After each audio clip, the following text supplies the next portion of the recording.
5 chiens semi-sauvages du monde entier.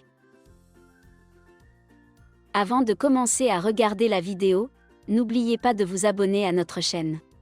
Vous pouvez nous soutenir en vous abonnant à notre chaîne et en aimant notre vidéo, et être informé de nos nouvelles vidéos. De nombreux chiens sont le produit de décennies d'élevage sélectif aux mains des humains. D'autres ont été libres de s'adapter à leur environnement, que ce soit les rues de Dubaï ou les jungles de Nouvelle-Guinée. Les chiens sauvages ou semi-sauvages ne sont pas que des chiens, beaucoup sont des races distinctes avec des caractéristiques et des capacités uniques. Des chiens de la Caroline d'Amérique aux chiens grimpeurs de Nouvelle-Guinée, voici les 5 types de chiens en liberté que vous devriez connaître. 1. Petit gâteau. Entre la plongée en apnée et la détente sur la plage, les touristes des îles Turques et Caïques devraient trouver le temps d'interagir avec les chiens locaux. Les Podkek sont la race de chiens sauvages et adorables des îles. Pesant de 40 à 55 livres, les chiens de taille moyenne sont probablement un hybride des animaux de compagnie apportés par le peuple indigène arawak, des rats terriers laissés par les navires de ravitaillement et des chiens des loyalistes britanniques qui se sont installés aux Bahamas pendant la guerre d'indépendance. Les chiens sont devenus un incontournable de la région au XXe siècle, gagnant le nom de Podkeks parce que les habitants les nourrissaient de la nourriture incrustée du fond de leur marmite.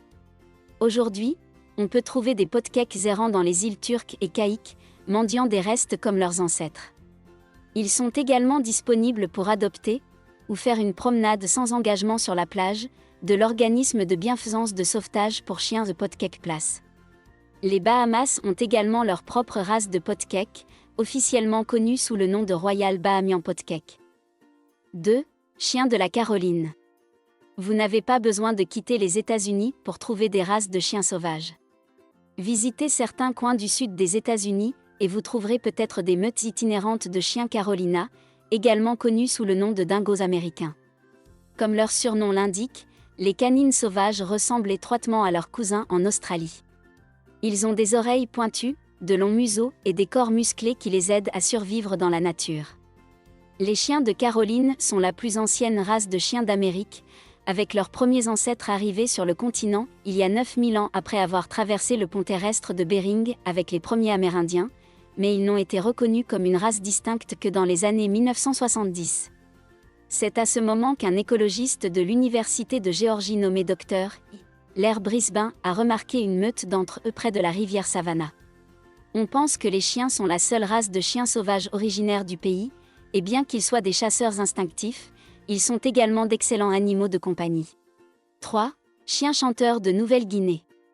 Le chien chanteur de Nouvelle-Guinée est une ancienne race de chiens arrivée sur l'île de Nouvelle-Guinée il y a plus de 4000 ans. Il mesure environ 17 pouces de hauteur à l'épaule et ressemble à un croisement entre un dingo et Shiba Inu. Mais ce chien sauvage ne ressemble à aucun autre sur Terre. Il a une épine flexible comme un chat qui lui permet de se précipiter dans les arbres après ses proies. Son hurlement aigu a été comparé aux vocalisations d'une baleine à bosse, ce qui lui a valu le nom de chien chanteur.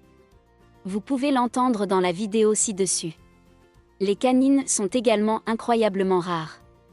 Avant qu'une population ne soit récemment découverte en Nouvelle-Guinée, les scientifiques craignaient qu'elle ne s'éteigne à l'état sauvage. 4. Chiens parias indiens.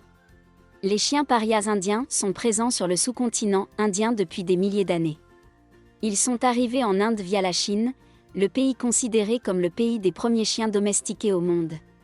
Les chiens parias maigres se sont adaptés à la vie parmi les gens, souvent dans les zones urbaines, mais ils se débrouillent généralement seuls.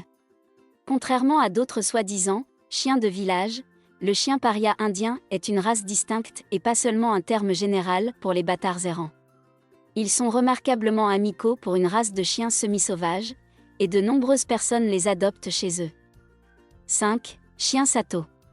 Sato est un argot pour « chien de rue » à Porto Rico. Bien qu'il ait tendance à varier en taille et en apparence, ce sont généralement de petits chiens avec des oreilles pliées et un pelage court. Les experts pensent qu'ils descendent des premiers chiens de chasse et de travail amenés à Porto Rico dans les années 1500. Les chiens ont été maltraités et négligés pendant des siècles, avec tant de gens abandonnant leurs animaux de compagnie indésirables sur une partie de l'île qui l'ont mérité le surnom de « plage de chiens morts ». Les errants sont toujours stigmatisés, mais les groupes de secours travaillent pour réhabiliter leur image. Le projet Sato est dédié au sauvetage, à la stérilisation et à la recherche de maisons pour toujours pour les chiens Sato, dont beaucoup se retrouvent aux États-Unis.